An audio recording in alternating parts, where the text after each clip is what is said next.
composteur vont s'accumuler les lettres. Alors, composteur, composition, ça nous ramène à Compostelle.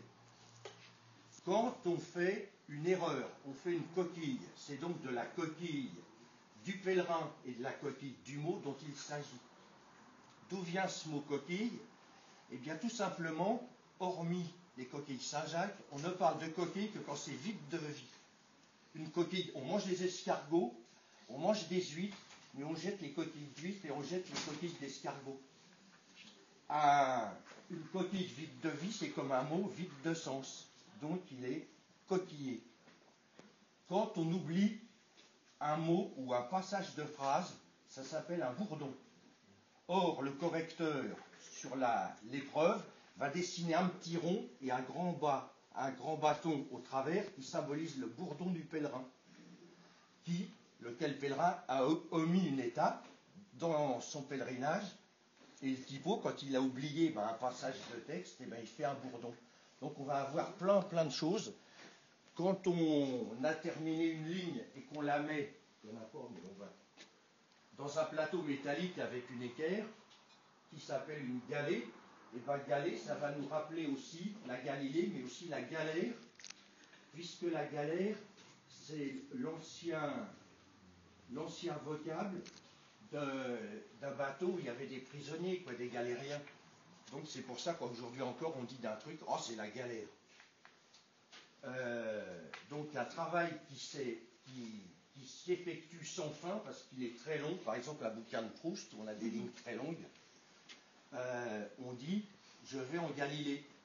Chez nous, on dit qu'on va en Galilée quand un travail est trop long. Donc on a toute une mystique ouvrière et une mystique relativement hermétique qui font qu'on a des rapports avec un tas d'autres savoirs. Voilà. J'arrête parce que sinon il y a trop à dire. Mais c'est magnifique ce que vous nous racontez. Comment? Et ça, c'est magnifique ce que vous nous racontez. Alors ça, c'est dans la tradition orale, parce que pour les compagnons opératifs, donc pour les compagnons, il n'y a pas de compositeurs typographes qui font le compagnonnage, parce que pour eux, on est initiés. Eux sont dans la parole, nous on est dans l'écrit. Vous savez que les compagnons à la Saint-Jean d'été, normalement, brûlent tous les écrits. Les compagnons brûlent leurs écrits. Normalement, il ne doit rien rester. Donc, c'est, par exemple, pour construire un dodécaèdre ou une forme un petit peu compliquée, il y a des phrases. C'est connais-tu le point qui est le centre du carré et du cercle. Donc, c'est un peu comme le pi, car j'aime connaître un nombre utile aux sages, etc. Ils n'ont que des combines mnémotechniques pour savoir comment construire les formes ou tailler les formes. Il ne reste pas de traces de ça. Non, là ce que je vous dis, il n'y a aucune trace, ça n'a jamais été écrit. Parce que ça sert. Non, ça sert à rien. Le métier n'existe plus, ça sert à rien. Ça a vécu, maintenant c'est l'informatique, laissons place aux jeunes. Ça sert à rien. On ne va pas gagner sa vie avec ça. Et non, mais cette mémoire, oh, il y en a eu plein de perdus, on ne sait pas comment tailler les silex aujourd'hui. Mal. Ouais, il faut aller au Caire, en Vendée.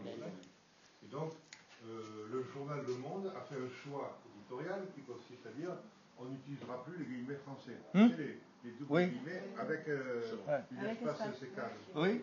Donc maintenant, quelle que soit la manière dont tu tapes, quand ça va être imprimé, ça va être imprimé avec des guillemets anglais, des doubles ou américains. Oui, des trucs anglais qui ne permettent pas, par exemple, de distinguer si c'est un guillemet ouvrant ou fermant, puisqu'ils sont tous. Ça dépend. Etc. Les guillemets américains, c'est deux petits traits, voilà. Ouvrés, fermés. Les guillemets anglais, c'est deux virgules à l'envers en guillemets ouvrants et deux apostrophes en guillemets fermants.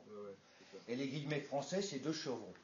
Mais il faut savoir que ça, c'est nouveau, parce qu'auparavant, on mettait, quand on avait une citation, dans une citation, on mettait des guillemets doubles pour l'ouvrir, simple pour la citation dans la citation, on fermait et on finissait la citation fermée par un double guillemet. Comme des parenthèses. Alors que maintenant, on a pris le parti de mettre des crochets, par exemple. On fait un peu n'importe quoi. Je vais vous expliquer une chose qui est assez édifiante.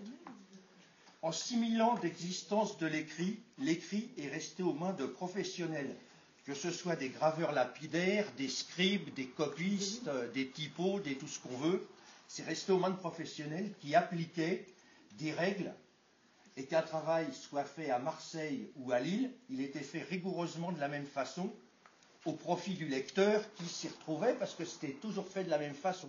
Il y avait une règle, là on doit mettre des capitales, ce qu'on doit mettre en italique, comment on doit espacer ceci, comment on doit espacer cela, comment on compose un sommaire. Donc on devenait un petit peu standard. Et puis du jour au lendemain, avec l'apparition de l'informatique, on a permis aux gens, ce qui a été un progrès phénoménal, on a d'abord imposé aux gens d'apprendre à lire et à écrire, sans possibilité pour eux de maîtriser l'expression graphique de leur propre langue. Or, du jour au lendemain, on a donné aux gens un outil sans leur donner les règles élémentaires de lisibilité. C'est comme si on te donnait un marteau, puis qu'on ne dise pas, si tu plantes pas le clou en biais, si tu le plantes en biais, ça va résister à l'arrachement, si tu le plantes droit, ça va résister à la traction, etc. Donc, il y a eu des règles de fait. Alors, je vais prendre l'histoire des... Ça, entre autres, c'est un des bouquins, c'est les règles en usage à l'imprimerie nationale, les règles typographiques en usage à l'imprimerie nationale, donc comment on fait les abréviations et tout.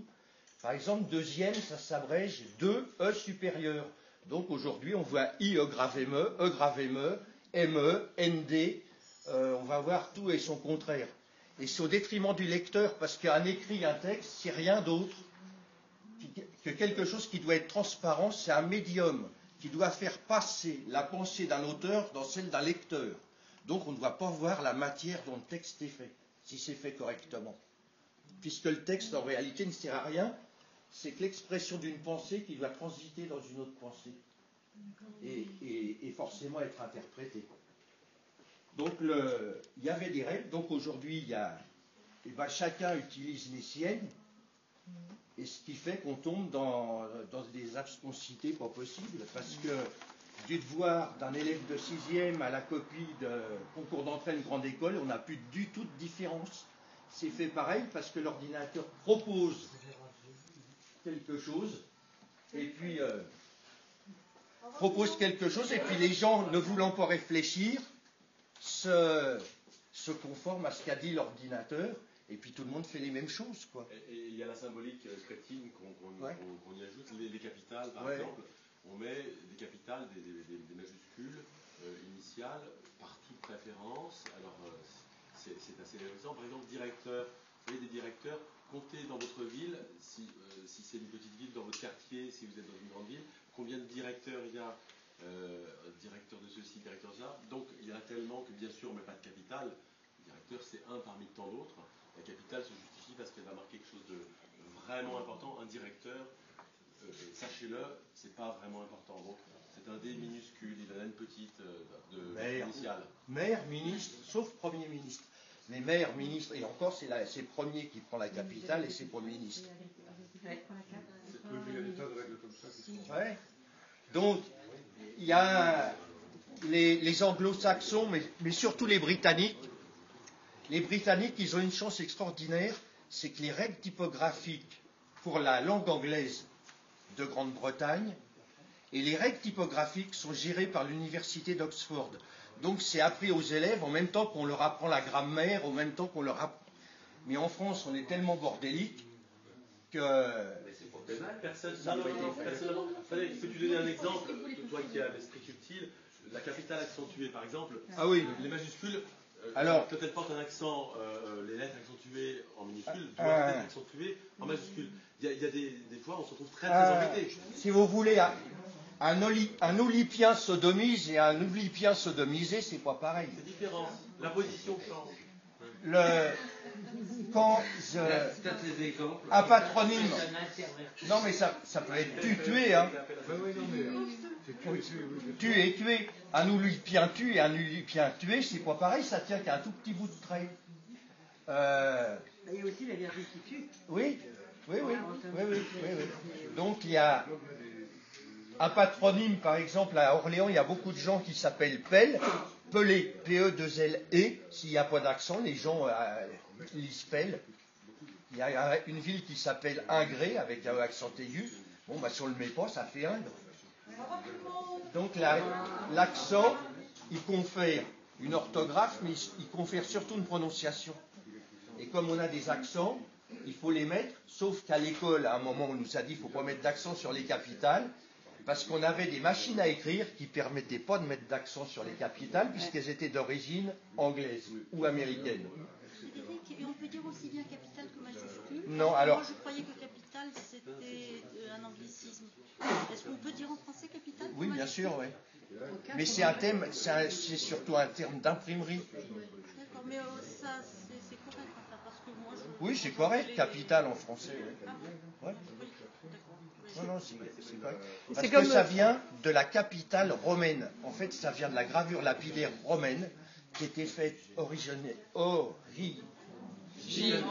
à Rome et qu'on appelait la capitale parce que c'était dans la capitale de la Rome antique. Quoi. De la Rome. Ouais, tu l'écris comme tu veux. Hein.